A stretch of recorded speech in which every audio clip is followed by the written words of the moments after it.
Pastor. God bless. Trusting, confide in His great love. All our sin in His sheltering arms, living by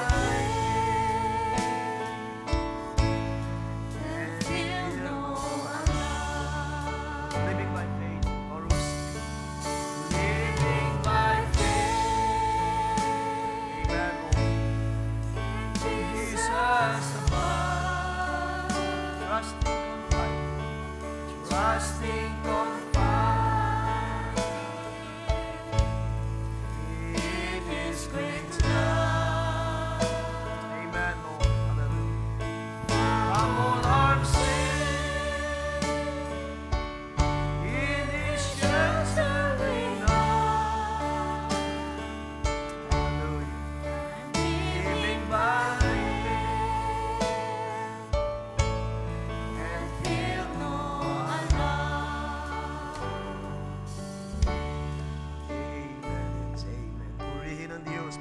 ating palapakan ng Panginoon, mga kapatid. Hallelujah. Tulad ng ating inawit, we're living by faith. At tayo ay pinagkalooban ng Diyos ng pagtatagumpay dahil sa pananampalataya na ibinigay ng Diyos sa bawat isa sa uling mga araw na ito. Hallelujah. Tayo po yumuko at manalangin, and isa pa ay humingi tayo ng gabay sa Diyos. Tayo samahan niya sa kanyang mga salita sa mga sandaling ito. Aming Diyos na dakila at banal sa lahat, Ikaw ay aming pinupuri at pinapasalamatan sa gabing ito, O Diyos, ng gabi ng panalangin. Minsan pa, Panginoon, bayaang Diyos na sa iyo lamang maibalik lahat ng papuri at pasalamat ng iyong mga banal. Ikaw ang aming Diyos na kinikilala, nag-iisang Diyos sa buhay namin. Diyos na tapat, mabuti at dakila sa lahat. Salamat po, Panginoon, sa iyong patuloy na paggawa at pagkilos sa buhay namin sa uling mga araw na ito, O Diyos. At tunay nga, Panginoon, kung hindi sa iyong salita ay hindi rin kami makakatayong matibay sa uling mga araw. Hallelujah. Salamat sa pag-akay, O Diyos. Salamat sa patuloy na iyong pagpapadala ng iyong mensahe upang ang iyong mga banal ay makatayong matibay at malakas sa uling mga araw. Nagtatagumpay sa lahat ng gawa ng dyablo sa uling mga araw na ito. Ikaw ay aming pinupuri at pinapasalamatan, O Diyos. Bayaang sa iyo lamang may balik ang lahat ng ito. Hallelujah. Bayaang sa gabing ito ay madakila kang lubos sa buhay namin, O Diyos. Matanyag ang iyong kadakilaan sa magitan ng iyong mga gawa, sa magitan ng iyong mga salita, O Diyos. Hallelujah. At ikaw ang siyang patuloy na malayang kumilos sa buhay namin sa uling mga araw, O Diyos. At bigyan pa kami, O Diyos, ng marami pang pagtatagumpay sa uling mga araw na ito. Patunayan mo pa ang iyong kalakasan, ang iyong kapangyarihan. Hallelujah. Pakilala mo pa, O Diyos, ang iyong mga gawa sa buhay namin. Na ito hindi ginawa ng tao, ito'y ginawa mo, O Diyos, sa buhay namin. Ang aming kaligtasan, ang buhay ng malaya sa lahat ng gawa ng kaaway. Ang isang buhay na may kapayapaan sa uling mga araw, O Diyos, na puno ng kaguluhan. Hallelujah. Salamat sa gabing ito, Panginoon, na ikaw ang siyang aming buhay. Ikaw ang siyang aming, O Diyos, pagtatagumpay sa uling mga araw na ito, O Diyos. Kaya purihin ka, mga banal, sa iyong lahat ay aming binabalik ang mga papurit pa salamat. May you bless once again your word. At ikaw siyang manguna muli, mangusap sa aming mga puso, O Diyos, magpahayag, magpakilala ka. At bayaan, Panginoon, na dito ay kami patuloy na lumakas. Hallelujah. At ma-encourage kami, O Diyos, na hindi mo kami kailanman iiwan, ipababayaan sa lahat ng bagay. Ikaw ang Diyos na tumawag sa bawat isa sa magitan ng aming Panginoong Kristo Jesus. Hallelujah. Na siyang may akda ng pananampalatayang ito, O Diyos. At sa magitan din niya, ay tatapusin mo ang lahat ng iyong ginawa sa buhay namin. Ang mabuting bagay na pinasimulan mo ay tatapusin mo sa takdang panahon, O Diyos. At ang sabi ng iyong salita, kami ginawa mo na higit pa mapagtagumpay. Kaya purihin ka sa gabing ito, O Diyos. Salamat. Minsan pa, salamat sa mga gawa. Salamat sa mga buhay ng mga testimony ng mga gawa mo sa bawat isa. Salamat sa mga panalangin na iyong binigyan ng katugunan, O Diyos. Salamat sa mga karamdaman na iyong pinagagaling, O Diyos. Salamat, O Diyos, na hindi ka nagkukulang sa lahat ng aming mga pangailangan. Hallelujah. At sa panahon ng mga kahinaan sa laman, karamdaman, Lord, ang kalakasan ay sinusugo mo sa bawat isa. At tunay nangyayari ang iyong salita na walang sino man na tumatawag sa iyo na mapapahiya sa kanila na sumasampalataya. Kaya salamat sa gabi ito, Diyos. Humingi kami minsan pa ng kalakasan. At patuloy kaming humingi ng tawad sa aming mga pagkukulang pa, mga kahinaan pa sa laman, bayang Panginoon na ayusin mo pa kami, O Diyos. I-correct mo pa kami ng iyong salita. Patuloy mo pa kaming tapyasin sa mga kahinaan sa laman. At bayaan kami makatayo na maayos, sakdal sa iyong harapan, O Diyos. Pinasakdal ng iyong katotohanan sa uling mga araw na ito. At ang bawat isa, O Diyos, ay makalakad sa pananampalataya. Panginoon, sa iyong lahat ay aming maingat na binabalik ang mga papurit pa salamat at ikaw mag-bless sa iyong mga salita minsan pa. Ang lahat ng ito ay sa tanging pangalan lamang ng aming Panginoong Kristo Jesus. Ang lahat ay magsabi ng Amen and Amen. Natin palapakan ang Panginoon. And we say, praise the Lord. Praise the Lord. Purihin ang Diyos. Purihin siya sa mga sandaling ito. Isang magandang gabi ulit. Isa pa sa bawat isa. At bago tayo magsiupo ay puntahan natin ang ating teksto na ating pagsalusaluhan sa gabing ito sa aklat ng unang Korinto, 1 Corinthians chapter 12. May inyong samahan sa pagbasa. 2 talata sa verse 12.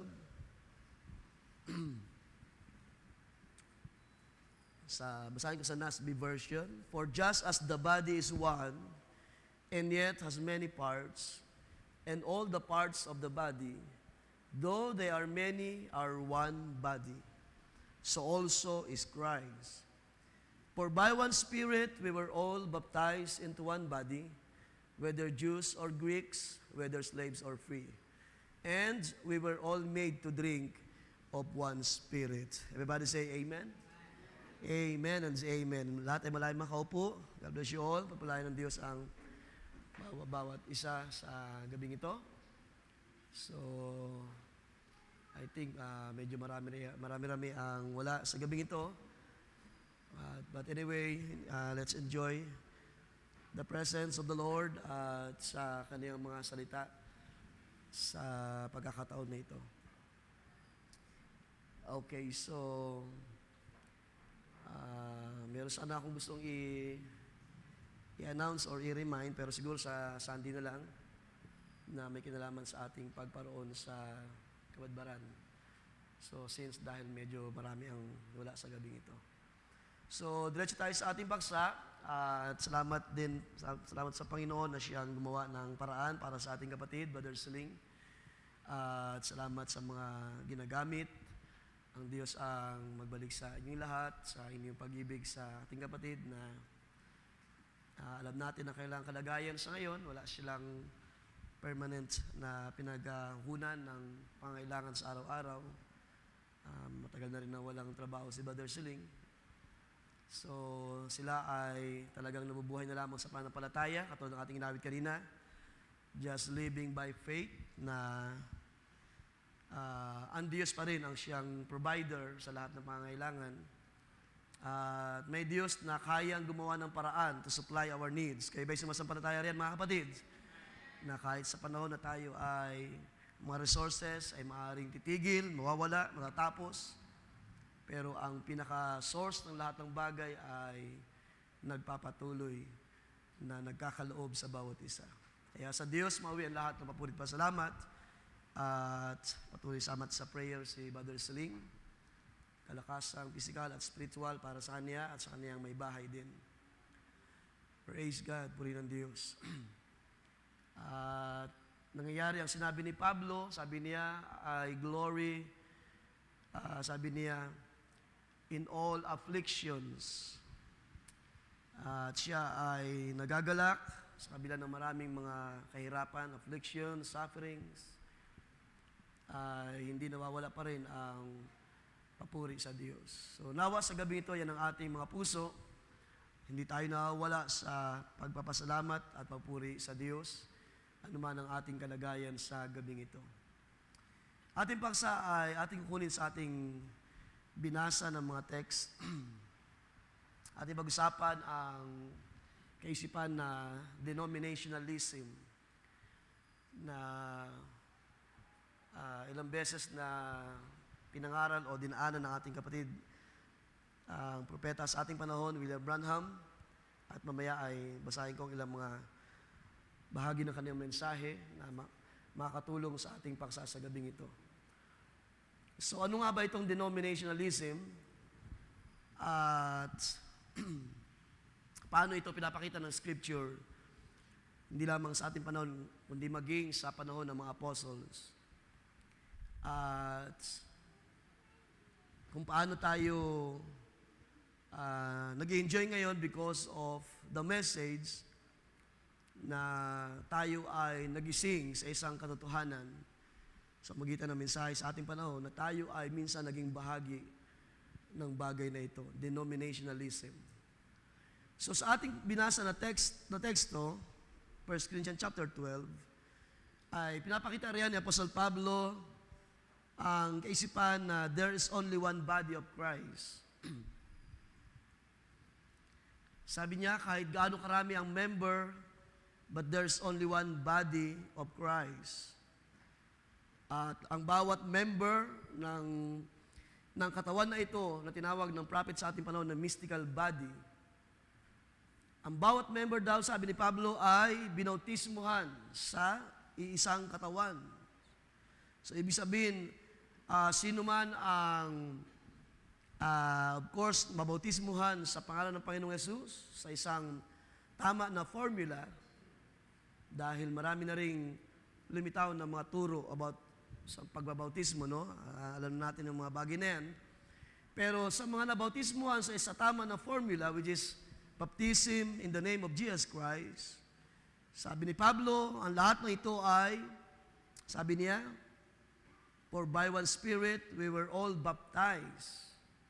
Sa isang espiritu, sa isang bautismo, sa isang uri ng baptism, sa isang espiritu, sabi niya, na tayong lahat ay nabautismuhan sa isang katawan. Okay? Baptized into one body.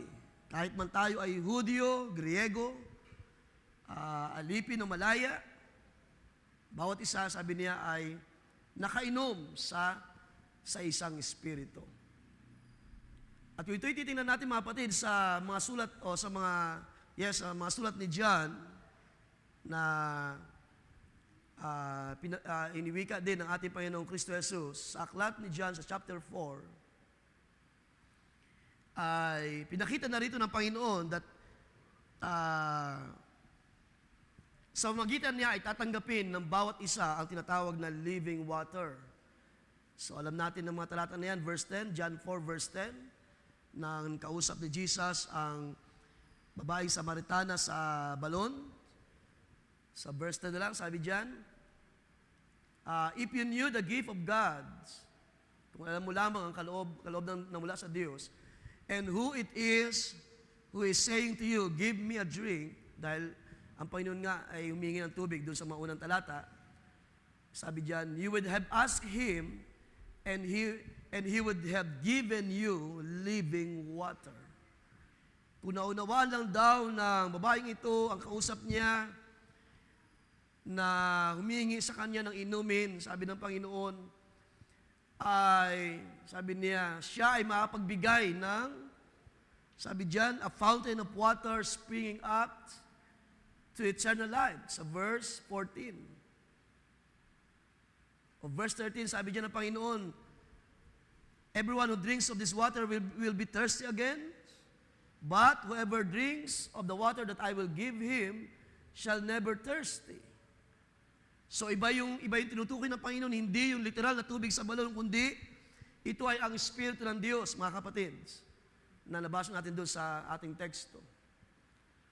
Ang sabi diyan, whoever drinks of the water that I will give him shall never be thirsty. But the water that I will give him will become in him a fountain of water springing up to eternal life. So ito rin yung kaisipan na pinapakita ni Apostol Pablo nang sino mang sumampalataya sa Diyos sa pamamagitan ni Kristo at nabautismuhan ay nakainom sa isang espiritu at nabautismuhan sa isang katawan. Okay? So isang katawan, tinutukoy niya ng iglesia. At kung merong isang katawan, ibig sabihin, wala nang ibang katawan ng Panginoon. There's only one church of Jesus Christ, of God, sa ating panahon, even sa panahon ng apostles, na sinabi ni Pablo na tayong lahat ay nakainom sa Espiritu. Na binanggit ni Jesus, yun ay sa magitan niya. Ang mga mananampalataya, kasama na tayo, mula noon hanggang ngayon, ay nakainom sa Espiritu Santo. Sino po nakainom na sa Espiritu Santo? At sa magitan nito, tayo ay tumanggap ng buhay na walang hanggan. Everyone who drinks of this water will be thirsty again, yung natural na tubig. Pero ang makainom sa tubig, sa Espiritu ng Diyos, ay hindi na muling mauuhaw. So that's the word of the Lord sa panahon ng mga apostles hanggang sa ating panahon, ay ito ay realidad. Tatanungin ko kayo sa gabing ito, mga kapatid, simula nung kayo nakainom sa Espiritu ng Diyos, nauuhaw pa ba muli kayo pumaroon sa mga bagay ng sanlibutan? Kung tayo ay hindi na nauuhaw sa mga bagay ng lupa, ibig sabihin, nakainom na tayo sa Espiritu at pinawi na ng Diyos ang pagkauhaw sa mga bagay sa lupa. At tayo ay binigyan niya ng tama na understanding kung sino tayo sa ating panahon. Hindi tayo miyembro ng anumang denominasyon o bahagi ng isang iglesia. Tayo ay kabahagi sa isang katawan na tinutukoy ni Apostol Pablo na nakainom sa Espiritu ng Diyos. Tayo ay nakabahagi in one Spirit, in one Word, in one baptism. Kaya nga mahalaga na tayo may bautismuhan. Kung meron pa sa atin hindi na bautismuhan sa pangalan ng Panginoong Kristo Jesus, ay kailangan natin mabaptize, mga kapatid, para mangyari sa atin ang mga bagay na ito. So ano sinasabi niya ng Jesus na living water? It speaks of the Spirit of God na sa mamagitan ng Espiritu ng Diyos or sa Tagalog, tubig na buhay, sa mamagitan niyan ay pinawi ang ating mga pagkauhaw. Kasama na po yung pagkauhaw.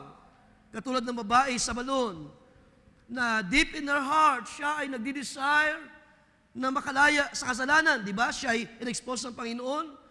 Nang sabi ng Panginoon, ikaw ay nagkaroon na ng 5 asawa. At ang kinakasama mo ngayon ay hindi mo tunay na asawa. At sa ganung bagay ay kinilos ng Diyos ang puso ng babae at nakita niya na ito ay hindi ordinaryong tao. Di ba? Kaya nga sabi niya, tunay na ikaw ay propeta ng Diyos. At nangyari ang sinabi ni Jesus, kapag ito ay iyong nainom, ang iyong pagkauhaw sa Diyos, ang iyong pagkauhaw sa maayos na buhay, ang iyong pagkauhaw sa kaayusan, sa kapayapaan, mula sa isang magulong bagay. Kaya nga yung babae ay umiyak, di ba? Umiyak siya. At pinamalitan niya na narito dumating ang anak ng Diyos. Ang buhay, ang living water ay nagpapasimlang kumilos sa buhay ng mga tao na nakakarinig ng bawat salita ng Diyos sa magitan ni Kristo. Kaya nga sa John chapter 6, ang sabi diyan ng Panginoon, verse 63, so pinapakita ko lamang muna sa inyo ilang mga talata para bigyan ng foundation ng ating text. Ang sabi diyan ni Jesus, it is the Spirit who gives life. The flesh provides no benefit. Wala daw tayong tataming anuman sa laman. The words that I have spoken to you are spirits and are life. Sa magitan ng Espiritu ng Diyos na isinugo sa magitan ni Kristo na tinanggap natin at tayo ay nakainom, tayo ay nakabahagi sa buhay ng Diyos. At mula sa kalagayang patay dahil sa kasalanan, you are quickened by the Spirit of God. Sino na ang na-quicken ng Espiritu ng Diyos? Mula sa kalagayang patay because of sin or transgression na naman natin sa ating mga magulang. Nang tayo ay sumampalataya sa Diyos, nakatikim tayo ng buhay, nakalaya tayo sa magulong buhay, nakita natin ang kalooban ng Diyos, tayo ay nakainom sa Espiritu ng Diyos, at tayo na dating patay sa kasalanan ay binuhay ng biyaya ng Diyos. Yes, that is true. So ito ang karanasan ng mga binabanggit ni Apostol Pablo na bahagi ng katawan ng Panginoon. At kung hindi pa natin naranasan ang bagay nito mga kapatid, dahil ang sabi diyan, the words that I have spoken to you, they are spirit and they are life. Kapag ang salita ng Diyos ay dumating sa iyo, mayroong buhay na lilitaw. Mayroong kalakasan na lilitaw mula sa Diyos. May babangon sa iyo na kalakasan. At yan ang mga tinawag, yan ang mga nakabahagi sa katawan ng Panginoon. Baptized into one body of Christ. Ibig sabihin, ikaw ay mananagumpay. Ikaw ay nagtagumpay sa lahat ng gawa ng kaaway. Katulad ng sabi ni Jesus, kung paano ako nagtagumpay, kayo rin naman ay magtatagumpay. Because ang Spirit ng Diyos ay buhay. So ito yung karanasan ng mga bahagi ng katawan ng Panginoon. Ang bawat isang bahagi sa katawan ay nakainom sa Espiritu. Amen po ba mga kapatid? At nung ikaw ay nakainom, lumitaw yung buhay na mula sa Diyos. Lumitaw ang isang genuine Christian. Lumitaw ang isang totoo na anak ng Diyos. Lumitaw ang isang genuine believer, hindi lamang sa panahon ng mga apostles, kundi even sa ating panahon. Ang sabi diyan, ating balikan, sabi sa verse 13, for by one Spirit, doon sa ating text. So anong pinapakita diyan ni Apostol Pablo? Na sa katawan ng Panginoon ay wala pong division. For by one Spirit we were all baptized into one body, whether Jews or Greeks, whether slaves or free, and we were all made to drink of one Spirit. So ang pinapakita dyan ni Pablo is, sa katawan na ito, there is no division. Wala pong pagkakabahabahagi. At kung meron man, may salita ang Diyos para ayusin ang ating mga kalagayan sa loob ng iglesia. Pero originally, na ito'y pakita ni Pablo, sa loob ng iglesia ng Diyos, sa loob ng katawan ng Panginoon, ay wala pong pagkakabahabahagi. Ang katawan ng Panginoon ay intact. Ang katawan ng Panginoon mayroong isang pagkilos. Ang katawan ng Panginoon mayroong isang pagtatagumpay, isang uri ng kalakasan na mula sa Diyos. And there's no need para ikaw ay umalis. Dahil once na ikaw ay umalis sa katawan na yan, ikaw ay umaalis sa kapangyarihan ng salita ng Diyos. Kung gusto mo pang maranasan, kapatid, ang kalakasan ng kapangyarihan ng Diyos, manatili ka sa katawan na yan. Manatili ka sa presensya ng Diyos sa uling mga araw na ito. At yun dahil mga kapatid, tingnan natin mga kapatid, na even sa Apostol Pablo, ay minsan na siyang namanhik or tawag niya nag-plead. Sa Tagalog ay namanhik, na parang nakiusap, parang gano'n nakikiusap, or nag-exhort sa mga taga-Korinto. Ating punta ng 1 Corinthians chapter 1, verse 4.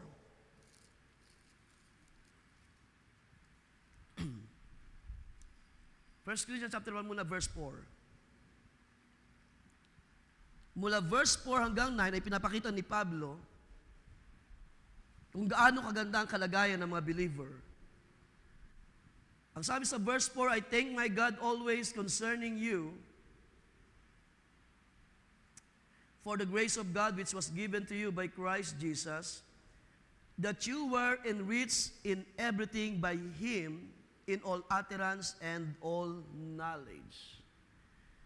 So ang iglesia daw ay pinayaman sa Kanya o sa pamamagitan ni Kristo sa lahat ng mga bagay, sa lahat ng pananalita at sa lahat ng kaalaman. Ang church ay pinayaman o pinalago, pinasagana ng karunungan ng mula sa Diyos. At kung ang church ay pinasagana ng karunungan ng mula sa Diyos, there's no need to hindi mo kailangang lumabas to create another body. Because ang body of Christ ay kompleto kay Kristo, sabi ni Pablo. Sabi diyan, kayo ay pinasagana, pinayaman in all things. Even as the testimony of Christ was confirmed in you, so that you come short in no gift. So hindi pinagkulang sa mga kaloobang iglesia. Eagerly waiting for the revelation of our Lord Jesus Christ, who will also confirm you to the end, that you may be blameless in the day of our Lord Jesus Christ. God is faithful, verse 9, by whom you were called into the fellowship of His Son, Jesus Christ our Lord. So yung verse 4 hanggang verse 9, ay pinapakita ni Apostol Pablo ang magandang kalagayan ng iglesia na tayo ay tinawag in one fellowship in Christ. There's no need para umalis. There's no need para mag-create ng another body, another group, or another system. Ang kalagayan ng church, siya ay kinumpleto in all, pinayaman in all things, both in utterance and knowledge. Kahit man sabi dyan, even as the testimony of Christ. And sabi dyan, and you were called into the fellowship of His Son, Jesus Christ our Lord. Kung ganitong kalagayan ng iglesia, hindi na kailangan ng sino man ang maghanap pa ng bagong pag-asa or bagong bagay na tawag niyan, mag-satisfy ng kaniyang pangailangan sa Diyos. Because we believe, sabi nga ni David, that in your presence there is fullness of joy. Sa Diyos, sa salita ng Diyos, ay merong kapuspusan ng kagalakan. Diba? Kaya nga, we wonder why. Kapag merong, sabihin natin, tumatalikod sa pananampalataya, tumitigil sa paglilingkod sa Diyos, bakit hindi pa ba kompleto ang Diyos para sa iyo? Hindi pa ba kinumpleto ng Diyos ang gawa niya ng kaligtasan sa buhay mo? Kulang pa ba ang ginawa ng Diyos sa pagsusugo sa kanyang bugtong na anak na nabayubay sa krus? Ang lahat ay kinumpleto na ng Diyos sa ating pangangailangan. At yun ang pinapakita dyan ni Apostol Pablo. Kaya pagdating sa verse 10, tingnan niyo, si Pablo ay namanhik sa mga mananampalataya. Sabi niya, I plead with you, brethren, by the name of our Lord Jesus Christ, that you all speak the same thing. Dahil nga pinapakita rito ni Pablo is, you are part of one body of Christ. You belong to the one group, to this mystical body of Christ, to this church. At ang sabi ni Pablo, ito'y aking plead, pamamanhik, that you all speak the same thing. Ano yung ating paksa? Denominationalism. Dahil mamaya papakita ko sa inyo kung paanong dumami yung mga salita ng tao at hindi na salita ng Diyos. Pero si Pablo ay pinapakita niya, ang iglesia ay meron lang dapat isang salita. Hindi po maraming salita na galing sa kanino man, kundi salita ng Diyos. And that there be no divisions among you, but that you be perfectly joined together in the same mind and in the same judgment. So dito makikilala natin mga kapatid, yung genuine, one body of Christ na tinawag ng salita ng Diyos. Una, they speak the same thing. Ang isang katawan o ang isang iglesia na ito ay nagsasalita sila ng isang bagay. Ibig sabihin, lahat ng sasabihin ng bawat bahagi ng katawan ay meron lamang isang source. At yan ay ang Diyos. Salita ng Diyos in particular. Itong genuine one body of Christ ay nagsasalita ng isang bagay lamang and, sabi ni Pablo, walang division sa katawan ni Kristo. At ano pang pinapakita niya? They have the same mind and the same judgment. So kung ating titingnan, at ako'y sumasampalataya, na ang church na ito na tinutukoy ni Pablo ay kinumpleto ng Diyos kay Kristo. Kaya nga sabi ni Pablo, in Christ ye are complete. Lahat ng ating pangangailangan ay na kay Kristo. Can you say amen to that?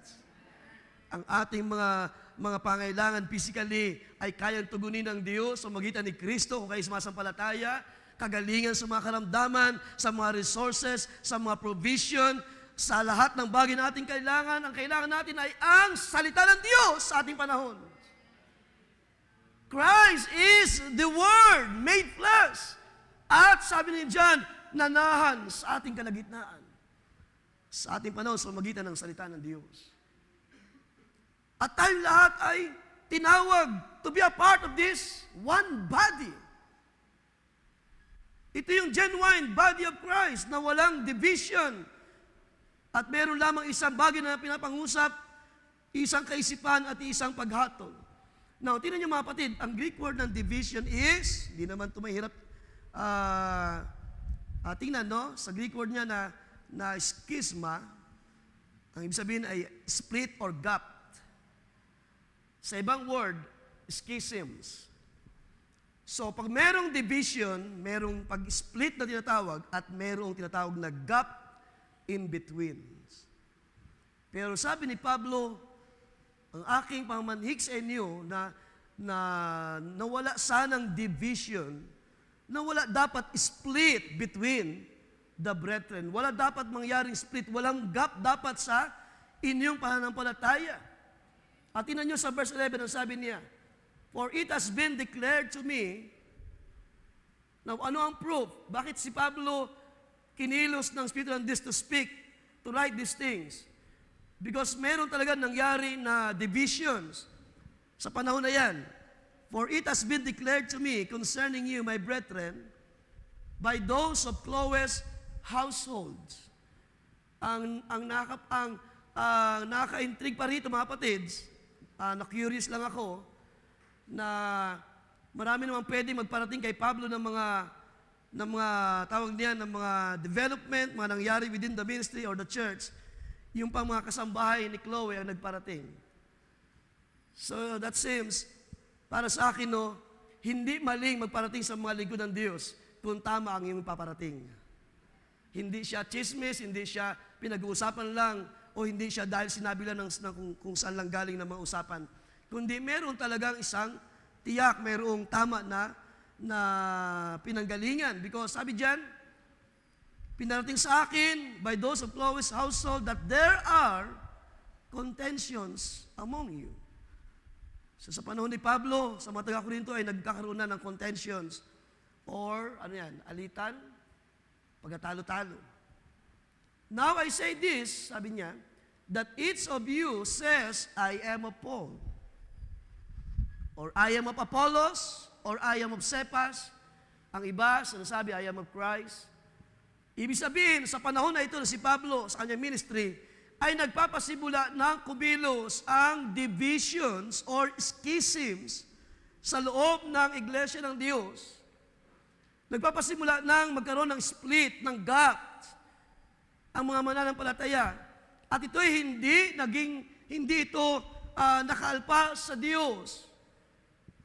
Ang Espiritu ng Diyos ay kumilos kay Pablo at siya inudyukan para turuan itong mga mananampalataya. Well,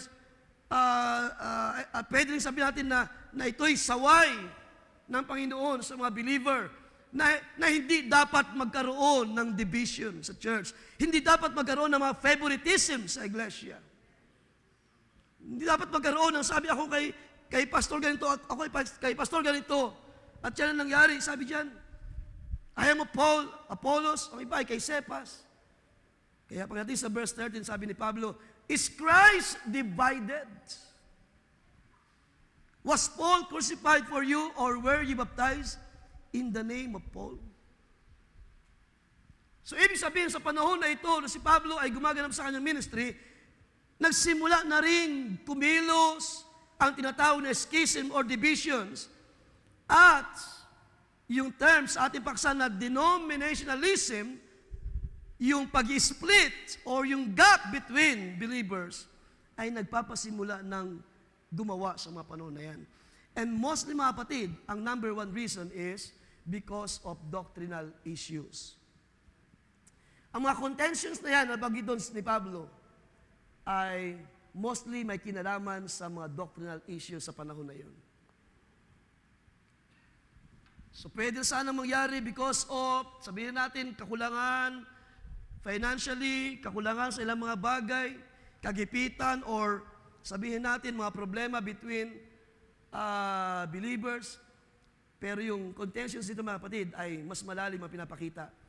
Pumapasok na ang schism sa loob ng iglesia sa panahon pa lang ni Pablo.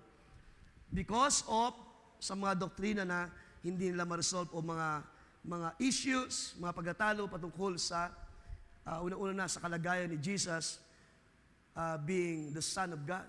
Sa panahon na yan ay ganoon ang pagkilos ng ilang mga kumbaga hindi kontento sa mga itinuturo ni Pablo sa panahon na yan. And that's why naging dahilan, sabi ni Pablo, ang iba ay pumipili na ng kailang mga paborito mga mangaral or tagadala ng ebanghelyo. At alam niyo ba, ang ganitong uri ng problema sa Korinto ay pagpapakita lamang na nagsisimula ng pumasok ang pagkakabahabahagi. Ibig sabihin, lumilitaw ang walang foundation sa pananampalataya at naiiwan yung mga may genuine foundation sa pananampalataya.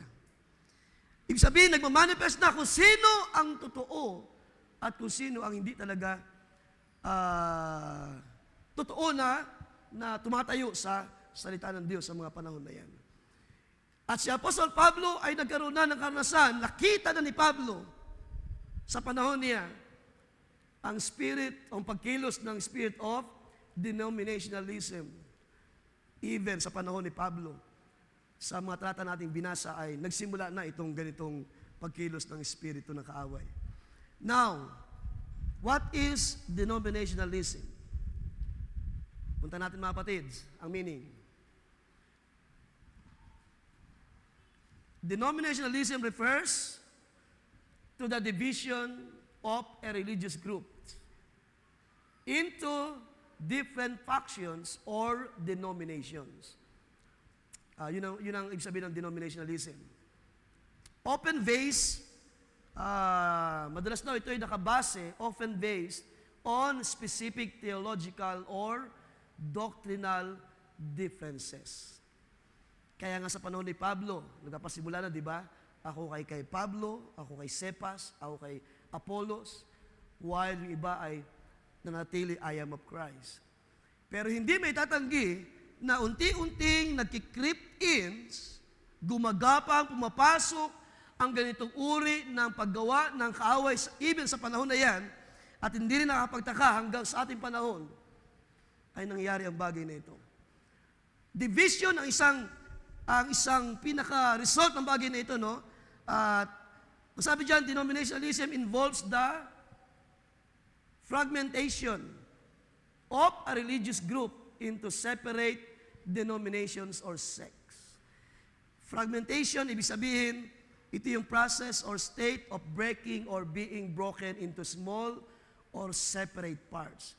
So, ibig sabihin, mula sa isang buo na church, sabihin natin, no, na grupo,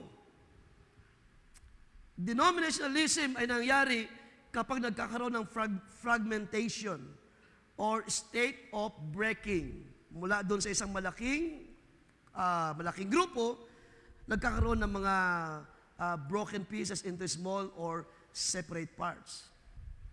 And most of the time, ang identity ng mga ganitong mga kalagayan, mga kapatid, ay pinapakita that each denomination often develops its own unique practices, beliefs, and organizational structures.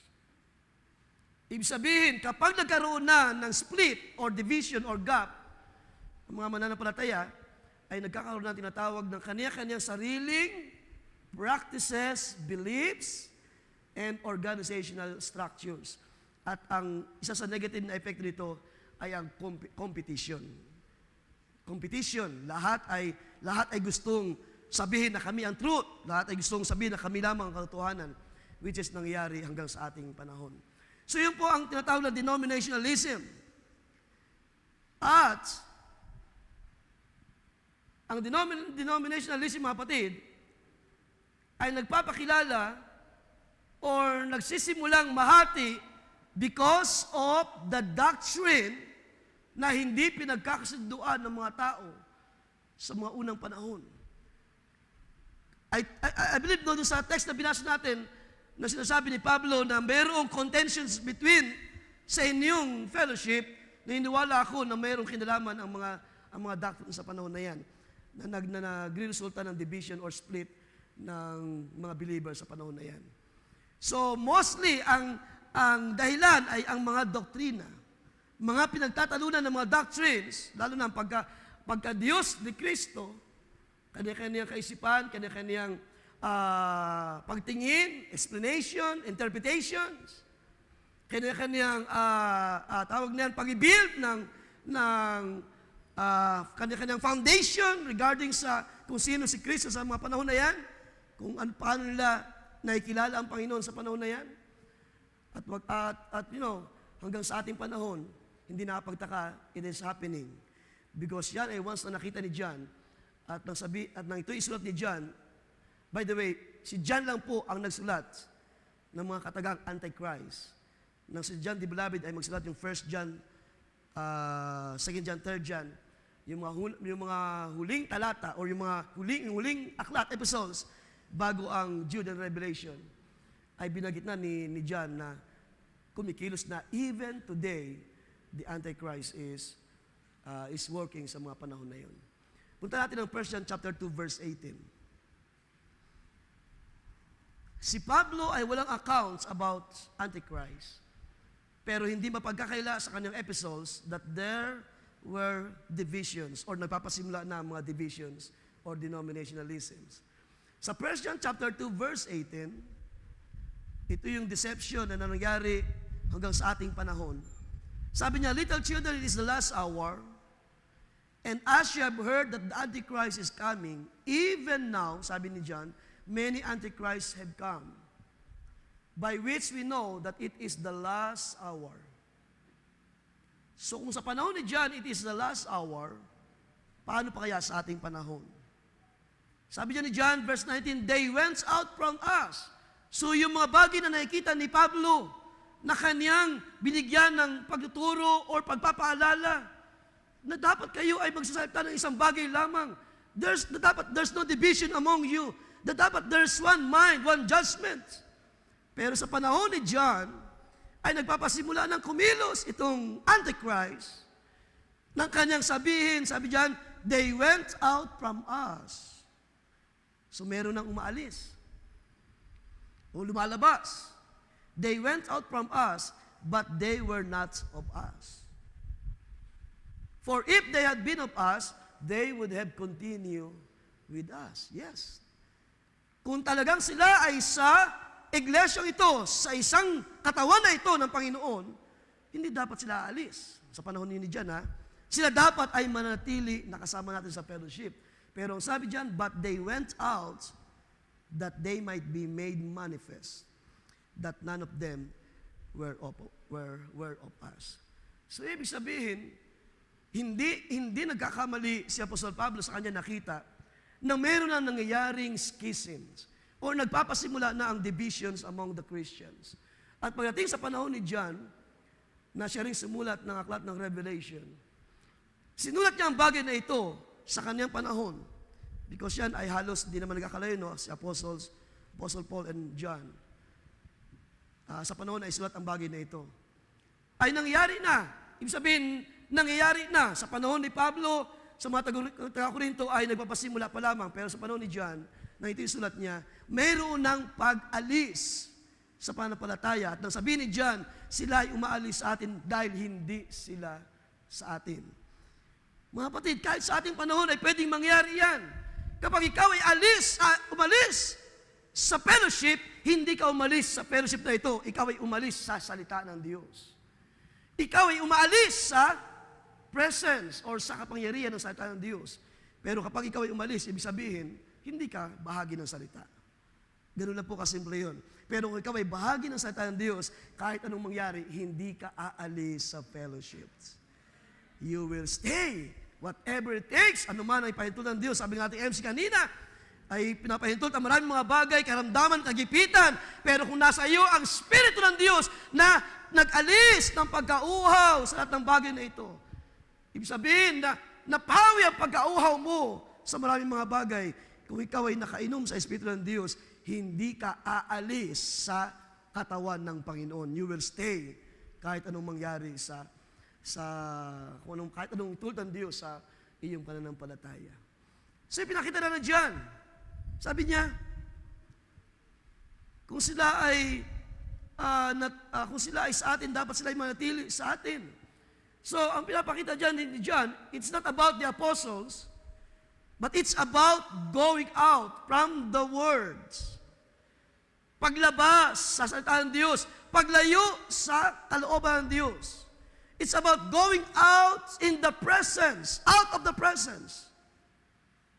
At ikaw ay, kapag ikaw nasa labas ng salita ng Diyos, wala namang ibang pwedeng puntahan. Ikaw ay nasa side ng kaaway.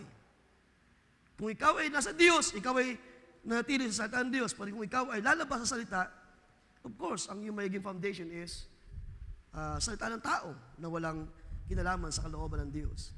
Kaya kapag sa verse 20, ang sabi dyan, tuloy natin, but you have an anointing from the Holy One.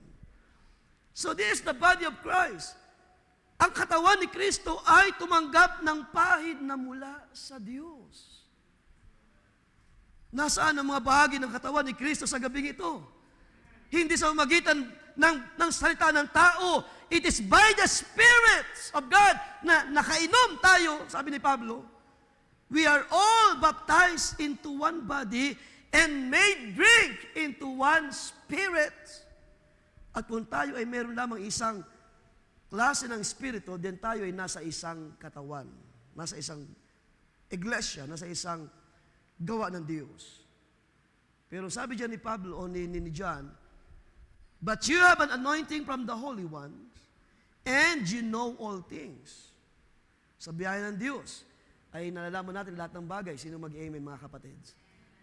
I have not written to you because you do not know the truth, but because you know it, and that no lie is of the truth. Verse 22. Who is a liar but he who denies that Jesus is the Christ? He is Antichrist who denies the Father and the Son. Whoever denies the Son does not have the Father either. He who acknowledges the Son has the Father also.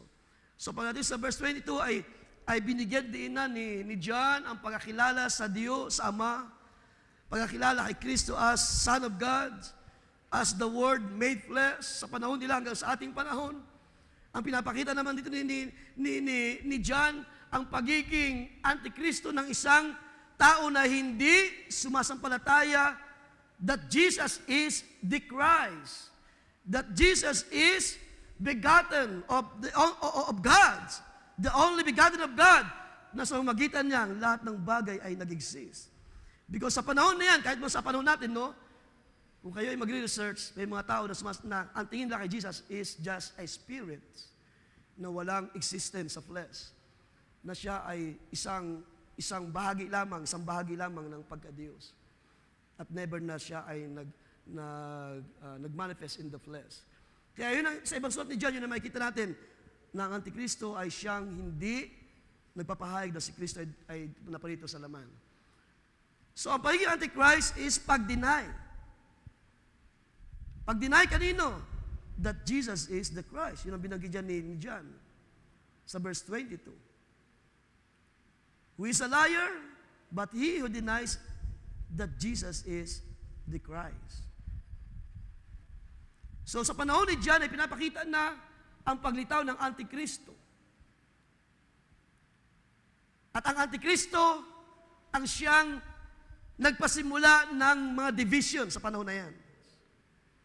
Kung bakit nagkaroon ng mga division, split and gap, may mga tao na nag-input ng mga bagong kaisipan labas sa doctrine na itinuro ng mga apostles.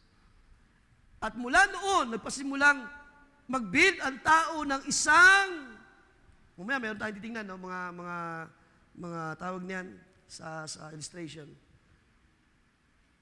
Ang tao ay nagpasimula mag-build ng isang grupo, sabi natin, ng isang group or denomination, sa term natin, na walang kamalay-malay mga tao, sila ay nauuwi na sa tinatawag na denominationalism. Na because of their doctrine, differences ng mga doctrine, mga tinatayuan ng mga doktrina na hindi tanggap ng mga apostol o hindi tanggap ng mga unang Kristiyano. At doon nagsimula mga kapatid yung tinatawag na denominationalism. Sa mensahe ng ating kapatid Branham, gusto ko yung i-quote. Mayroon pa akong ilang mga quotation na babasahin mamaya, just bear with me. Pero dito ay pinapakita ni Branham ang ganitong bagay, no? Quote ko lang. Sa Church Age book ito. Sa mensahe niya, the Ephesian Church Age. Ang sabi niya, John knew of them. Nandiyan ba sa ating screen? For he said in 1 John 4 verse 1, many false prophets are gone out into the world. That Antichrist spirit was already infiltrating the church. So sa mga panahon na yun, nagsisimula na ang ganitong espiritu. And it was doing it by going against the word. So yun ang sinasabi ko sa inyo kanina, kung ikaw ay lalabas sa salita ng Diyos, then ikaw ay hindi ka nasakop ng isang katawan ng Panginoon dahil nasa labas ka na. At sabi niya ni Branham, you're going against the word. Why here is where it all started. Sabi niya, right here in the first church age. Kailan daw ito nagsimula? Sa una pang panahon ng Iglesia. Already they were denying the word and setting up their own creeds and philosophies instead of the word. That is Antichrist, for Jesus is the word. To be anti-word is to be anti-Jesus. To be anti-word is to be antichrist because the spirits and the word are one. If you are anti-word, you will have to be antichrist. And if it started in the first church, it will have to grow until the end when it takes over. So tinutukoy niya hanggang sa ating panahon. And that is exactly what you will see as we cover all the ages. It starts out real small in the Ephesian age, and it grows in every age until the anti-word, antichrist system. Antichrist system takes over. So until the antichrist system takes over entirely, and the infallibility of the word is repudiated by the false apostles, and of the false church. So dito ay pinapakita ni Branham na sa panahon ng first church age ay nagsimula na ito o nangyari itong pag-alis sa salita ng Diyos. Pagtalikod sa pananampalataya na tinawag ni John na Antichrist. So hindi nagkakamali ang scripture even sa Revelation chapter 2 verse 1 to 7 or 9. Sa panahon ng church ages doon, makikita natin na ang Panginoon ay nagkaroon, sabi doon, that I have against you. Siguro mas maganda, puntahan natin yan, no? Revelation chapter 2. Dahil ito nga yung panahon na tinutukoy ng ating kapatid. Revelation chapter 2 verse 4. Verse 4 na lang. Nevertheless, I have this against you, that you have left your first love. So ito yung pag-iwan ng mga tao sa pure word sa panahon na yan. Remember therefore from where you have fallen, repent and do the first work, or else I will come to you quickly and remove your lampstand from its place, unless you repent. But this you have, that you hate the deeds of the Nicolaitans, which I also hate. So dito ay pinapakita rin ng Panginoon, no, sa sulat sa unang panahon ng Ephesians age, na ang Antichrist ay nagpasimulang kumilos, paglayo, pag-against sa truth, paglaban sa katotohanan, na kahit sa panahon pa lamang ni Pablo, ay nagpasimula na. Well, salamat dahil ang Diyos ay napakabuti. Hindi hinayaan ng Diyos na tuluyang, nagumawa na sa panahon ni Pablo ang ganitong bahagi. Ibig sabihin, buhay ang Diyos na pinaglilingkuran ni Pablo at ng mga Kristiyano sa Corinto. May Diyos na nakakaalam ng mga nangyayari within the church. At hanggang sa panahon na ito, sa pagbubukas ng unang panahon ng Iglesia, sa panahon ng Ephesian age ay hindi pa rin nagiging lingid sa Panginoon ang maraming mga bagay. Kahit man yung mga mapagkunwaring mga espiritu ay in-expose ng salita ng Diyos. Kaya sa panahon na yan, makikita natin, no? It all started, sabi ng prophet, in first church age. Kailan yun? Sa panahon ng 53 to 120 AD. So, kung ating titingnan, kailan nagsimula ang denominationalism, kung ating pag-aaralan, at ayon na rin sa mensahe ng prophet, it all started sa panahon ng first church age, which is Ephesians. Pero meron kayo papakita sa inyo mga kapatid na isang bagay pa. Kailan nagsimula itong denominationalism? Pagkatapos na ang Jerusalem ay nawasak noong 70 AD. Kung ating pag-aaralan ng history, nangalat ang mga Hudyo, ang mga unang Kristiyano ay nangalat. At doon nagsimulang pumasok ang tinatawag na division sa mga mananampalataya. Sa panahon na yun, nangyari ang sinabi ni John, kung ating mabalikan ng 1 John chapter 2, verse 19, "They went out from us, but they were not of us." Sa last 12 apostles na namatay, as we know, si John, the apostles, si John the beloved. At sabi sa history, siya hindi namatay sa pagiging martyr, siya ay namatay sa natural deaths. At yun ay nangyari noong AD 98. At pagkatapos na unti-unting mawala ang mga apostles, sa panahon na yun, si John ang pinakalas na namatay sa mga apostles, doon nagpasimulang pumasok ang spirit of denominationalisms. Yung divisions, yung pagkakabahabahagi, yung pag-split ng mga mananampalataya hanggang sa mabuo ang tinatawag na The Great Church after ng 70 AD. So gusto ko pakita sa inyo ang isang chart, mga kapatid. Ito ay video sa YouTube. So akin na lamang tawag niyan, screenshots sa mga portion lang, no, para hindi naman tayo tawag niyan ma-copyrights. So kumuha lang ako ng maliit na portion. So ito ay isang channel sa YouTube na naggumagawa siya ng maraming mga church ng history ng Christianism, ng iba't ibang bahagi ng scripture sa history. At ito ay lahat ay facts, no? Lahat ito ay based sa facts. At maganda ang mga illustration na pinapakita niya sa bagay na ito. At nung aking tingnan ay tumugma sa ilang mga nangyari even sa panahon ni John at sa panahon ni Pablo. So dito na naman tayo mag-start sa earliest Christian dahil meron pa yung mga iba doon sa taas. Kung atin titingnan, and even sa history, na pagkatapos ma-destroy ang templo noong 70 AD or CE, lumitaw itong tatlong grupo. Una ay ang Gnostic Christians, kalawa ay ang Pauline Christians, gatlo ay ang Jewish Christians. So yung Jewish Christians, ay sabi nito, ay nag-extinct. So ibig sabihin, hindi nagpatuloy yung grupo na yon according sa salita ng Diyos.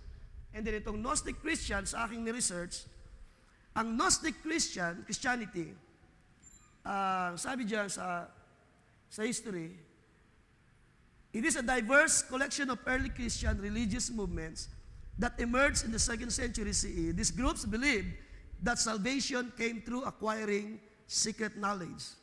So yung word na gnosis. So yung kinapaniwala ay tungkol sa ng kaligtasan na kinalaman lang sa secret knowledge. And through an inner, mystical experience rather than outward religious practices. And later on, itong Gnostic Christianity ay nag-extinct. So dito sa may left side, nakikita niyo, ang Gnostic Christians ay nawala.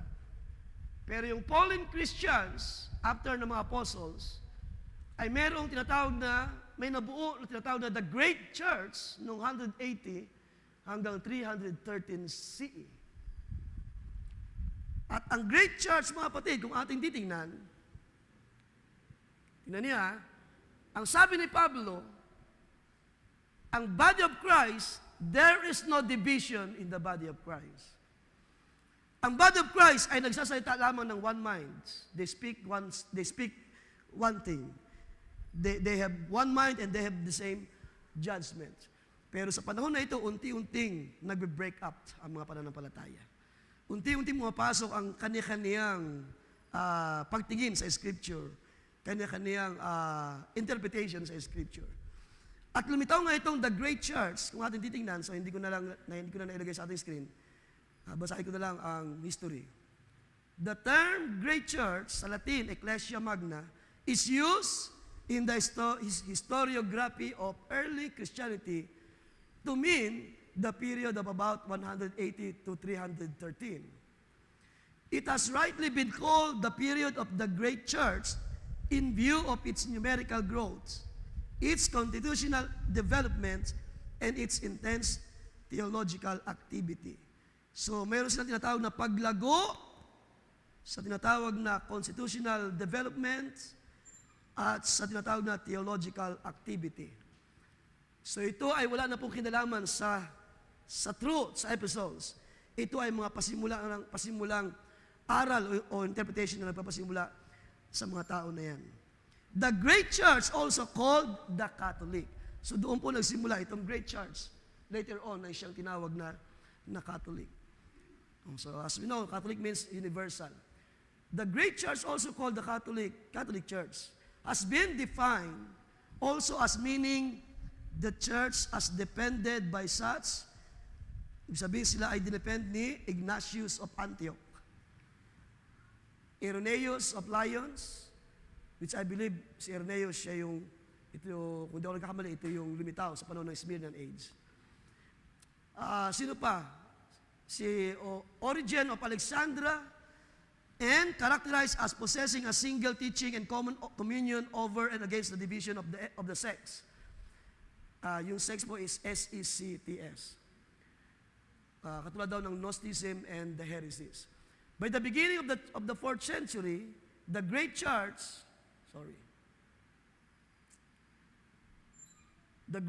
already formed about 15% of the population of the Roman Empire and was ready both numerically and structurally for its role as the church of the empire, becoming the state religion of the Roman Empire in 380.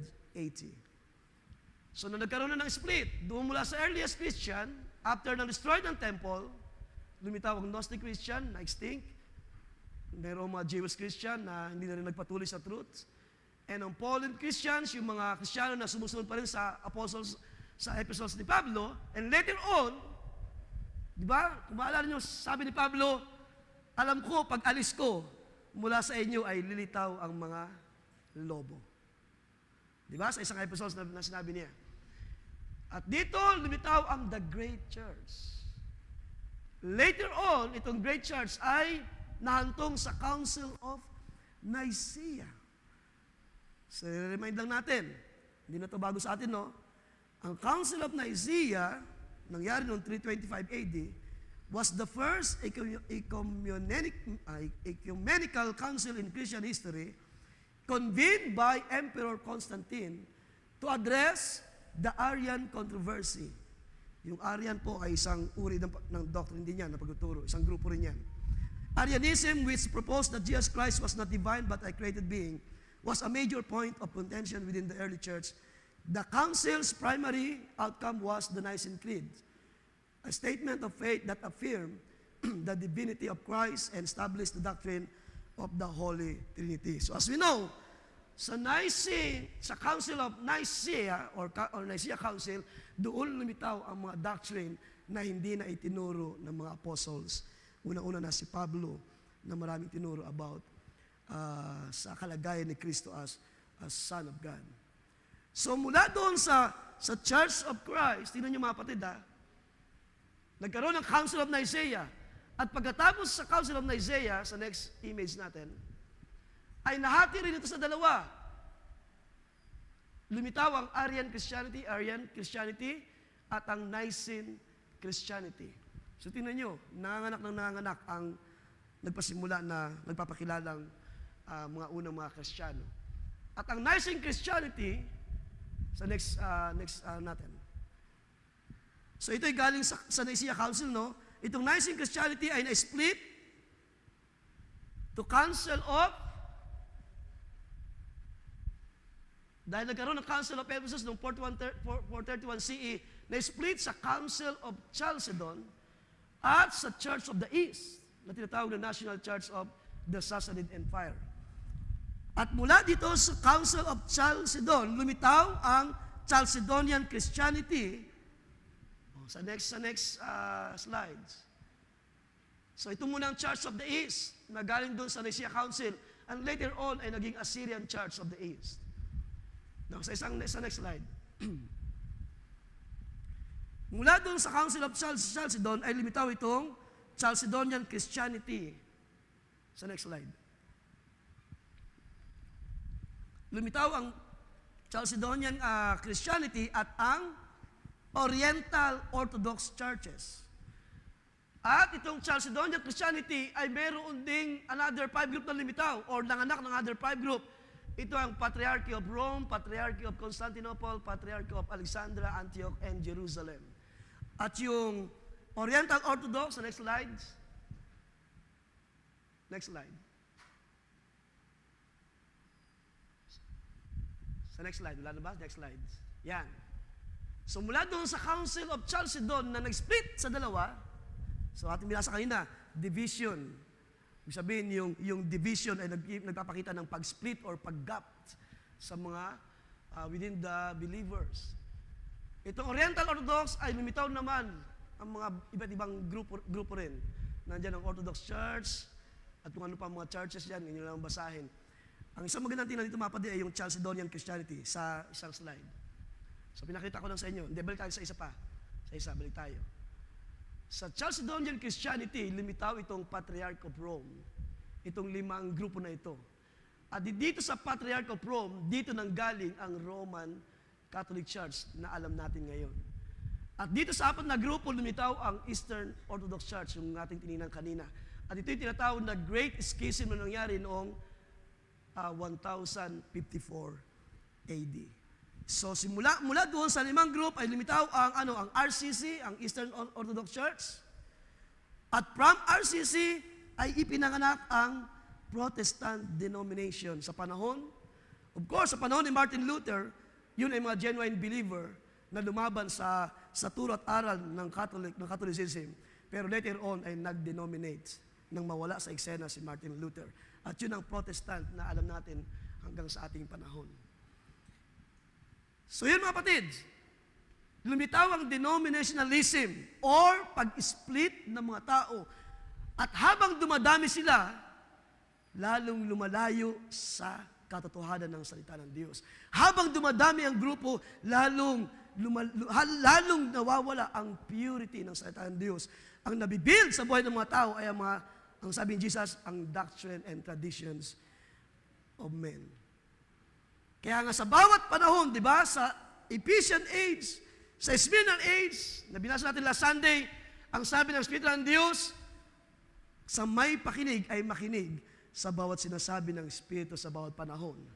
Dahil kung ito'y nangyayari na sa karamihan, ibig sabihin, kung walang sinugo ang Diyos, kung walang Espiritu na sinugo ang Diyos, mas marami ang malalayo sa totoong salita ng Diyos.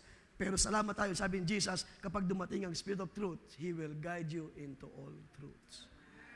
At yun ang ating kalagayan sa ating panahon. Hindi ko natin tingnan ng maraming mga kapatid because marami pang naging anak-anak yan kung yung titingnan sa history. Now, na-curious lang ako para alamin kung saan ba ang origin ng Baptist, na kilala nating Baptist Church sa ating panahon. Ang Baptist Church ay nagsimula saan? Sa English separatists noong 1600s. Sa next slide na lang. Marami pa kasi yan, hindi natin pupuntahan. Sa next slide. So ito yung, tingnan nyo, ito yung Eastern Orthodox. Nanganak ng marami pa mga iglesia na split sa iba't ibang mga denominations. Next. Okay. So yung Roman Catholicism na naging Latin Church ay nagkaroon din, nanganak din ng Old Catholics at marami pa mga anak dito, Eastern Catholics at marami pa mga iba't ibang mga grupo na lumitaw. Next. Ang Protestant na galing din sa RCC ay nanganak ng Lutherans, Anglicans, and Reformed Church sa panahon na yan. Next slide. So nagkaroon pa ng ibang mga anak-anak, di ba? And then itong Baptist Church, kung ating i-trace back, ay galing sa English separatists na ang English separatists ay galing naman sa, next slide, galing sa ilalim ng, next slide. Ito, galing sa Anglican. Ang Anglican ay galing sa Protestants. So tingnan niyo mabuti, ang Protestants ay nanganak ng tatlong grupo, Lutherans, Anglicans, malabo na ha, at Reformed Church. Ang Anglican ay nanganak ng dalawang church, Church of England at isang church dito. At mula sa Church of England ay nag-split naman o may lumabas na isang grupo, yung English Separatists, at dyan galing ang Grace Baptist Church na kilala natin sa ngayon. So pinakita ko lang sa inyo mga kapatid na ganun karami na ang tinatawag na denominationalism. At anong sabi natin sa denominationalism?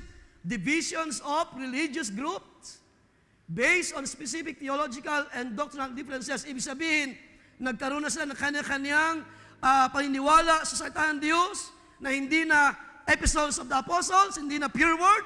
Kaya nga the more na sila ay na-split, the more na dumadami ang kanya-kanyang uri ng panampalataya. And I hope hindi naman sumasakit yung ang inyong kaisipan. Salamat merong kapayapaan tayong tinanggap mula sa Diyos. Salamat merong Espiritu na tinanggap tayo. Ang sabi ni Pablo, we drink in one Spirit, at kung anong Espiritu ang tinanggap ng unang iglesia, the same Spirit na meron tayo sa ating panahon. Kaya salamat na hindi tayo, galing tayo sa iba't ibang mga denominations. Pero salamat, may mensahe na nagtumawag sa atin palabas sa maraming eksena o sistema ng tao. At tingnan niyo, di ba, tinuro na sa atin ni Apostol Pablo, balikan natin ating text mga kapatid. Nang kanyang sabihin, just as the body is one, yet as many parts, and all the parts of the body, though there are many, are one body, so also is Christ. Pero sa panahon na yon, ay na-split ang maraming iglesia. That seems marami ng iba't ibang uri ng katawan, pero hindi katawan ni Kristo. Because there is only one body of Christ. For by one Spirit we were all baptized into one body. So hindi pa mababago ang scripture. Even sa episodes ni Pablo sa Ephesians, puntahan natin. Ephesians chapter 4. Sa mga bagay na pinakita ko sa inyo, kung paano na-split, na-divide ang maraming mga tao. Pero hindi mababago ang purpose ng mga kaloob na mula sa Diyos. Ephesians chapter 4. Tingnan natin. I therefore, verse 1, the prisoner of the Lord, beseech you to walk worthy of the calling with which you were called, with all lowliness and gentleness, with long-suffering, bearing one another in love. So pinapakita muli ni Pablo kalagayan ng mga original ng mga mananampalataya, endeavoring to keep the unity of the Spirit in the bond of peace. Ano yan? Pinapakilala ni Pablo, ito yung isang uri ng katawan. Mayroong unity of the Spirit. Hallelujah.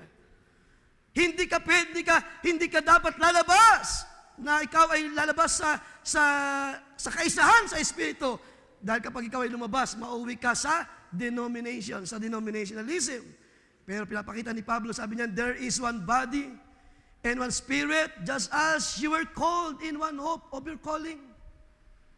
Verse 5, one Lord, one faith, one baptism. Pero nang pumasok ang denominationalism, maraming iba't ibang uri ng interpretation. Pero hindi mababago ang scripture, there is only one Lord, one faith, one baptism. One God and Father of all, who is above all, and through all, and you all. Pag natin sa verse 7, but to each one of us grace was given according to the measure of Christ's gift. Therefore he says, when he ascended on high, he led captivity captive and gave gifts to men. Now this he ascended. Ano sabihin niyan? What does it mean? Sabi diyan, that he also first descended into the lower parts of the earth. He who descended is also one who ascended far above all the heavens, that he might fill all things. At sino ang kanyang pupunuan? Ang kanyang iglesia. Ang kanyang katawan ay kanyang pupunuin ng kanyang banal na presensya. Hallelujah! At kung ikaw ay bahagi ng katawan na ito, ikaw ay pupunuin ng presensya na mula sa Diyos. Ikaw ay pupunuin ng kapangyarihan ng salita ng Diyos. Ang sabi diyan, and he himself gave some to be apostles. So ito yung 5 ascension gifts. Some prophets, some evangelists, and some pastors and teachers. Wala ditong ibinigay na kalooban Diyos na papacy or pope. There's only 5 ascension gifts: apostles, prophets, evangelists, pastors, and teachers. Walang mga cardinal, walang mga inilagay na tao, walang mga posisyon na ang tao nag-create. At ang sabi ni Pablo, sa magitan ng 5 gifts na ito, dadali niya ang iglesia in unity. Ang sabi diyan, for the equipping of the saints, for the work of ministry, for the edifying of the body of Christ, till we all come to the unity of the faith and of the knowledge of the Son of God, to a perfect man. Now, church, doon sa mga split division na nangyari, walang isa man doon I can say na magdadala in the unity of Christ. Because in the first place, lumayo na ang tao sa pure word. Sa pure na salita ng Diyos na pinangaral ng mga apostles. Sila ay nag-create na ng kanilang ang mga turo at aral, doctrine, mga credo, mga dogmas. Pero sabi nito ni Pablo, sa magitan ng 5 kaloob na ito, ay dadalhin ng Diyos ang kanyang iglesia sabi diyan, into the measure of the stature of the fullness of Christ. That we should no longer be children tossed to and fro and carried about with every wind of doctrine by the trickery of men in the cunning craftiness of deceitful plotting. So, napakalinaw ng scripture mga kapatid, that in the body of Christ, there is no divisions. Amen po ba mga kapatid? There is only one body of Christ. At ang katawan na ito ay ini-equip ng Panginoon. Hindi ang Diyos, sabi nga natin inawit kanina, on the solid rock I stand. At sino ang rock na ito? It is the Lord Jesus Christ. Hallelujah! While the other ground is sinking sand. Kaya lahat ng mga denomination na ito, lahat ng lumitaw, doon sa ipinanganak ng RCC, ng Roman Catholicism. Lahat yun ay sinking sand. Ibig sabihin, walang katiyakan. Pero ang iglesia, sabi ni Jesus, upon this rock, I will build my church. You know, nakalungkot doon sa history. Ang mga tao, ang mga historian, ibinabalik ang Christianity, ang RCC. Doon sa panahon ni Jesus, nang sabihin daw ni Jesus, thou art Peter, and upon this rock I will build my church. At ginawa nilang first pope si Peter, di ba? As we know the history. Pero kahit anong balibalitan natin mga kapatid, kahit anong gawin ng mga tao, hindi nila may trace back doon sa original ang kanilang mga pananampalataya. Dahil sa panahon na wala mga apostles, nagpasimulang mag-denominate ang mga tao. Doon sa nakita natin, nagsimulang magbuo ng kanya-kanyang mga grupo. Nagsimula silang magtayo ng kanilang mga sariling mga iglesia. Pero sabi nga ni Jesus, in the beginning, it was not so. So dito binasa natin sa Ephesians, ang kalagayan ng true church. Nadadali ng Diyos in unity, i-equip ng Panginoon ng kanyang iglesia sa magitan ng 5 kaloob na ito.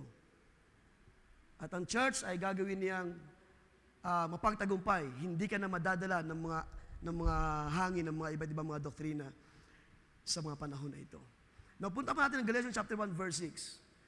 Sa ilang mga sandali na lang.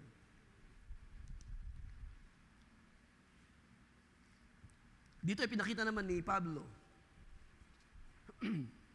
na may mga natotoo na mayroon talaga mga nadadaya. Ang sabi niya sa verse 6, Galatians 1, I am amazed that you are so quickly deserting Him who called you by the grace of Christ. So napakabilis doon lang iwan.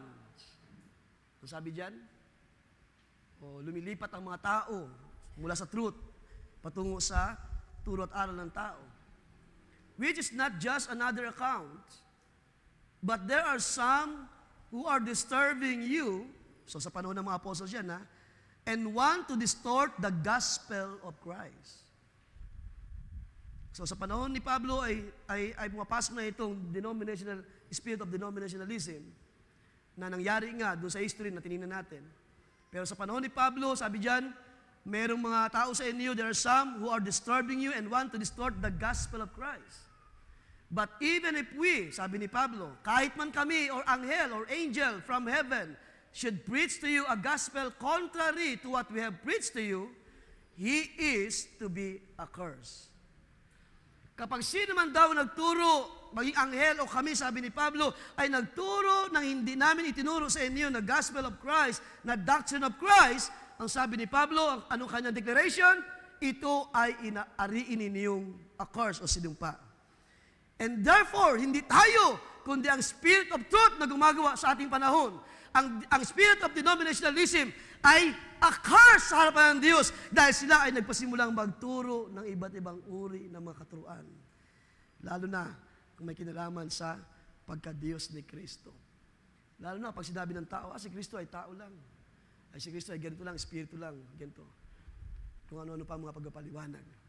Ang sabi ni Pablo, it is to be a curse. And that's why ang denominationalism, mga kapatid, ay malayo sa truths. At hanggang sa ating panahon ay gumagawa, kumikilos ang bagay na ito. Bilasan na kayo sa ating quotation, no? Na ito, hanggang sa ating panahon, it grows. Lumalaganap, ibig sabihin. At wala naman tayo ibang gagawin kundi magstay, manatili, kung ano yung ating tinanggap na mensahe sa ating panahon. At ang iba nga sa atin nagsasabi, wala nang ibang mensahe na pwede pa tayong makita except this message na nagdala sa atin sa buong katotohanan. At totoo naman yun, wala nang ibang mensahe. Sa labas ng mensahe na ito ay puro mensahe ng tao o gawa ng tao, doctrine of men. Pero sa isang bahagi pa ng message ng prophet, no, mayroon lang ako mga quotations pa. Just bear with me, no? Just to support lang sa ating paksa. Sabi ni Barbanam, sabi niya, ang Rome is the mother of denominations. And that is true naman. Nakita natin sa history. Itong great church. The Rome is the mother of denominations. The Bible said, she was a war and her daughters were harlots. Against God, against His word. Paano natin malalaman? Sabi ni Jesus, by their fruits you shall know them. Sa isa pang preaching, sabi niya, preach the word. So yan naman ang sinabi ni Pablo, no? In season or out of season, ay pangalan ng word. Pero sabi ni Branham, now, today we preach philosophy, we preach creed and denominationalism, and so many things, and leaving off the word. Because they say it can't be understood. So sinasabi daw nila, mahirap daw unawain ito, ang scripture. Pero sabi ng prophet sa ating panahon, it can be understood. He promised to do it. Papaano natin na unawaan ang salita ng Diyos ng kanyang isugo ang kanyang Espiritu. Kapag dumating ang Spirit of Truth, dadalhin tayo sa buong katotohanan. Kaya ang mahalaga sa original page, sa original ng mga unang Kristiyano, ang pagkilos ng Espiritu ng Diyos, hindi lang sa kanila, kundi hanggang sa ating panahon. Kung wala ang Spirit of Truth, sabi nga nating MC kanina, lahat tayo ay maliligaw. Pero salamat, tayo ay dinatna ng biyaya ng Diyos. Tayo ay nakainom sa isang Espiritu na ipinangako ng Diyos sa magitan ni Kristo. Hallelujah! At lahat tayo ay nakapasok sa salita ng Diyos. Lahat tayo ay nakasumpo ng biyaya ng Diyos, hindi sa atin, kundi sa kayamanan ng biyaya ng Diyos. Kaya lagi natin sinasabi, purihin ang Panginoon. Ang Diyos ay karapat-dapat sa papuri at pasalamat dahil sa Kanyang kabutihan, sa Kanyang ginawa sa buhay natin sa limang araw na ito, na tayo ay nakasumpong ng biyaya mula sa Diyos. So again, pinapakita ng ating pinapaksa, ito'y kumikilos sa ating panahon, denominationalism. Sa isa pang bahagi, dalawa na lang, mga kapatid, just bear with me. Sabi pa ni Branham, sa isang preaching niya, and I wonder today, in our chaotic time, that if all of us reaching this place again, as we approach Christmas, sa panahon na yan, ang pinangaral nito ay malapit na ang December, Christmas, we find the world about it the same condition. Morally decayed, politics is decayed, religious life is decayed, denominationalism is decayed, and everything is just corrupted. Paano naging corrupt ang mga buhay ng mga tao sa ilalim ng denominationalism? Because sila ay malayo sa katotohanan. Because sila ay hindi lumakad sa truth sa mga panahon na ito. Kaya masasabi natin, lagi natin sinasabi, mapalad tayo na nabuhay sa panahon na ito. Na mayroon tayong tiyak na nilalakaran na pananampalataya. Mapalad kayo na mayroon tayong nasilip, hindi lang natin nasilip, hindi natin tinanggap. Ang sabi ni Pablo, ang mga believer ay hindi itinalaga sa pagkasira, sa pagkawasak, hindi itinalaga sa galit ng Diyos. And therefore, ang mga nakainom sa Espiritu ng Diyos ay mayroong nag-aantay na kaluwalhatian. Mayroong mabuting panahon na inaantay ang mga mananampalataya sa limang araw na ito. For the last, last na lang ito, na mensahe ng ating kapatid. Sa mensahe niya, the resume of the ages. Sabi niya, what was it that bound the people to the nominal church? Ano daw yung nagbabound o tumatali sa mga tao, sa mga nominal church, and thereby destroyed them? It was the creeds and dogmas formed into the church tenets. It was a doctrine of the Roman Catholic Church. They were not given the true food, the Word. They were given the food that came from idol worship, Babylonian paganism, wrapped up in Christian terminology. And that very same spirit and doctrine is right among all Protestants, and it's called denomination. No, sad to say, kung ito man ay marinig ng mga denomination na bahagi ng mga Protestants, well, it is true. Sabi nga nila, ang katotohanan ay masakit. Di ba? Kapag sinabi mong katotohanan, totoo yun ang tao masasaktan. Pero kailangan lang gawin ng tao ay sumampalataya at siya ay bumalik sa salita ng Diyos. Siya ay pagagalingin ng Espiritu ng Diyos. Ikaw ay pagagalingin ng salita ng Diyos once na ikaw ay naabot ng katotohanan. Kaya ang sabi dyan, Nicolaitanism is organization. Minsan ay tatalakayin natin yan dahil maganda rin tingnan itong spirit of Nicolaita. Humanizing the leadership of the church. So instead of Christ, diba, yung ginawa ng RCC, instead Christ is the head of the church, ay pinalit nila ang Pope is the head of the church. Humanizing the leadership of the church and thereby deposing the spirit. Balaimism is denominationalism which takes the church manual instead of the Bible. So alam natin yan, mga creeds and dogmas instead of the gospel of truths, of absolutes, ay pinalitan ng mga creed and dogmas. And right to this hour, many of God's people are caught in the snare of denominationalism. And God is crying to them. Sino sa inyo nakarinig ng sigaw ng mensahe sa ating panahon? God is crying, sabi ng prophet, sabi niyan, come out of her, my people, that ye be not partakers of her sins, and that ye receive not of her plagues. Yan ang biyaya na dumating sa buhay natin sa ating panahon. Tayo ay inilabas ng Diyos by this message. Well, huwag niyo kalimutan, si Brother Branham ay hindi nagtayo ng another group.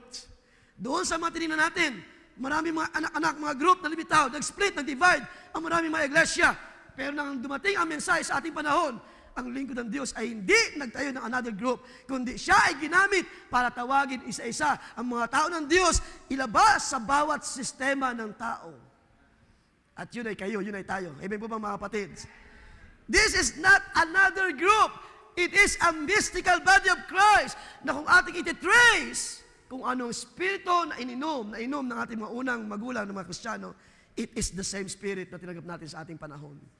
And therefore, kaya nga, pag tinatanong tayo, nasaan ang inyong founder? Sino founder niyo? Saan ang inyong headquarters? Ang sinasabi natin, ang ating headquarters ay ang heaven. And the real founder is the Lord Jesus Christ. Nang sabihin niya, upon this rock I build my church. Upon this revelation, upon this word. At hindi niyo mabuti mga kapatid na hanggang sa ating panahon, the spirit of denominationalism is working. Pero sabi nga sa inyo kanina, as I'm closing, hindi na mababago ang salita ng Diyos nang sabihin ni Pablo, there's only one body of Christ. Kahit gaano karaming lumitaw doon sa history, kahit ilang pang ipanganak, mag-split, mag-divide ng maraming mga grupo, there's only one body of Christ. At ang sabi ni Pablo, ang mga member nito, ang mga bahagi ng katawan na ito, ay nakainom sa iisang espiritu. And therefore, kung ano yung karanasan, kaya nga, may mga Messiah prophet, di ba? Kung ano yung binhi na salita na itanim doon, ang bunga ay na-enjoy natin sa ating panahon. The same seed of faith na meron doon ay the same faith na meron din tayo sa ating panahon. And that's why, tayo sumasampalataya sa gabing ito. Hindi po tayo naliligaw sa ating panahon. Mayroong Spirit of Truth na nag-guide sa iglesia. Mayroong nagbabantay sa inyong pananampalataya. Hindi hinayaan ng Diyos na kayo ay maligaw, madaya ng Espiritu. Katulad ng binahagi sa atin ni Apostol Pablo, na sabi doon, na nakadali nyo namang lumipat sa ibang ibanghelyo. Pero yung mga nagturo ng ibang ibanghelyo, sabi ni Pablo, it is a curse. Kaya napaganda, mga kapatid, no? Ating balikan lang ating teksto at tayo magtatapos. Sabi ni Pablo, for just as the body is one. Ibig sabihin, kahit lumipas ang mahabang panahon, hindi mababago ang isang katawan na ito. 2,000 years ago, nang isulat ni Pablo sa 1 Corinthians. Pero hindi po nabago ang scripture. There's only one body of Christ, sabi dyan. At kung paano mayroon lang isang katawan, so also is Christ. For by one Spirit we were all baptized into one body. Mula sa mga panahon na yun, hindi na bago ang mga doctrine na itinuro ng apostles. Hindi na bago ang foundation ay nanatili. Sabi ni Pablo, ang ating foundation ay ang epistles, which is the epistles of the apostles, which is Jesus Christ, the chief cornerstone ng iglesia. Ang sabi dyan, for by one Spirit we are all baptized into one body, whether Jews or Greeks, whether slaves or free. And, binigyan din pa ni Pablo, we were all made to drink in one Spirit. Kaya sa huling mga araw, mga kapatid, as I am closing, tiyak nyo ba na kayo nakainom sa isang Espiritu? Dahil kung tiyak natin sa gabing ito, hindi tayo tuturuan ng Espiritu ng Diyos na umalis sa kaniyang kawan. Hindi tayo tuturuan ng Espiritu ng Diyos na bumukod at magtayo ng another group at magtayo ng another group. Kundi tayo tuturuan, stay in the Word. Mapalad sila, sabi natin binasa na Sunday, mapalad sila na nag-iingat, nakabasa, dumirinig, hindi lang dumirinig, kundi nag-iingat ng mga hula ng salita ng Diyos. At sino man may pakinig ay makinig, sabi ng Panginoon sa sinasabi ng Espiritu sa Iglesia. And I believe, mga kapatids, hindi pa tapos ang biyaya ng Diyos. Sabi nga ng ating narinig last Sunday, napakainam, salamat sa mensahe na pinagkaloob ng Diyos sa atin.